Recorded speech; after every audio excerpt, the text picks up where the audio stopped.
सुरुवात जेव्हा झाली स्ट्रीमची किंवा टायटल जेव्हा आलं तेव्हा बरेच लोकं चॅटमध्ये काय काय बोलत होते, की हे करा, मग ते हटवा, असं करा. असं बघा कसं घ्यायला गेलो तर मुद्दे 100 आहेत. पण आजचा दिवस चांगला आहे की नाही?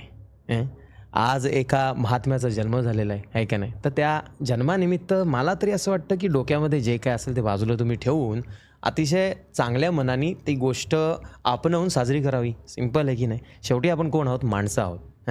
अरे, हे जात-बीत, धर्म-बिर्म आहेत ना, ह्या गोष्टीमुळे आपण पूर्णपणे बाटलो गेलो आहोत आणि एकमेकांच्या मुळावर उठतो आणि ज्यांना जो फायदा करायचा आहे ते करून निघून जातात आणि आपण जे खालच्या लेव्हलला असतो, म्हणजे जे वरच्या लेव्हलला असतात ना, त्यांना ह्या गोष्टीची घेणं-देणं नाही. आणि त्यांच्यासाठी आपण कठपुतली असतो. ते असं एक पुडी सोडतात. ती पुडीचा गंध पसरला का आपण चेकाटो येडे होतो. आपल्यामधल्या बऱ्याच लोकांची खायची मौत असते 2 टायमाची, पण त्यांना आंदोलनं करण्यात खूप जास्त इंटरेस्ट असतो.